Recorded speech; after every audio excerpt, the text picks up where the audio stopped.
Been there, done that, done that, done that, done that.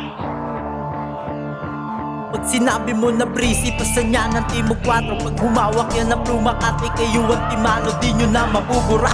Baka na itinala ko sa lamesa ng mga malalakas, ako'y kasalo. Salo-salo muli tayo sa hinagis ni pulis ko. Labo-labong brasuan to parang agawan ng buko. Tila piyesta yung senaryo, kada taon ay matao. Di aari dito kung ba't pating ka di man nanalo. Kaya naman siniguro pinulido yung tula ko. Di lang basta kuro-kuro, delikado pang gibato sa akin muling pagkasa. Di lang to basta poporma, ibubuhos na lahat para magkakonkretong obra. Bakit ko'y mailap ito sa alalay yung likha ko. Di lamang gagawang nakipagsubastahan sa amo. Walang plano magtako lahat ng tira papasok. Tanging plano ko ngayon, ang pangalan ko ang sunod na magkampiyon ngayong taon. At ito na yung panahon para umani yung minamaliit nyo mula noon. Mga kumontra sa akin tinitiyak kung lalagapak. Wala kang sasayangin linya hanggang sa huling patak. At ngayon kahit papano may sukli na mga pagod, mga puyat sa nakaraan, respeto na hinakot. Kitang-kita ko na di malayo na aking inabot, pero di makukontento. Sasagat ko hanggang rurok pa, ako'y mananatili lang palagi sa lapag.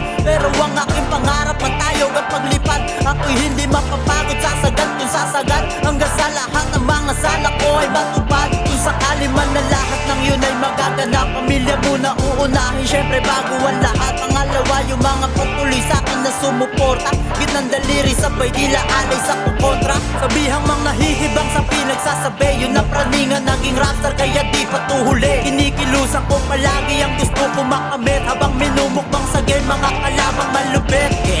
Kaya sa baka nagbalak sumalang ngayong paumanin mga kapatid, dahil lahat ay binuhos ko na para lamang sa glaknay na makadikit. Kaya pala pinalupit ako ng panahon para sa ganito pagkakataon. Mga bangkay nyo na pagkakabato, sarap sunugin sa loob ng kahon. Kaso parang hindi pa masaya, pili pa ako sa aking ginagawa. Dapat siguro ay mas malala pa para matauhan itong mga tanga. Kaya lang ito ay haba na susunog ang isa pa ng lima na dinabita. Mga pamilya na mauuli ng paos na nakakasigaw ng hostisya. Sa maulol yung minamaliit, kundi pa tayo forma na lakit. Ito kasi siya nagresulta ng mga tinanim ko hinanakit. Naging puso bato kaya puro bato na yung pinuko sa inyo mga bungoy, yung mga